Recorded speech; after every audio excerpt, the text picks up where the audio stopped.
আসসালামু আলাইকুম রহমতুল্লাহি ওয়া বারাকাতুহু।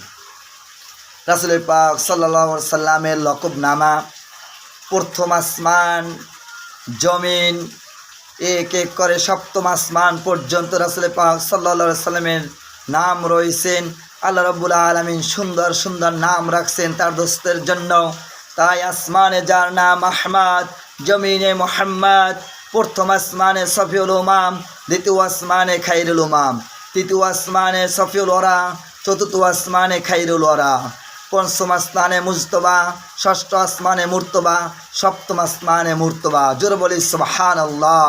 সম্মানিত হাজরিন, তাই রাসূল পাক সাল্লাল্লাহু আলাইহি সাল্লামকে আল্লাহ রাব্বুল আলামিন সুন্দর সুন্দর নাম রেখেছেন। তাই আমরা যেন আল্লাহর দেওয়া নামগুলো সুন্দর মতো আমরা যারা নাম রাখি আল্লাহর নামে মিলাইয়া যেন রাখতে পারি। আল্লাহ তৌফিক দিক, আমিন।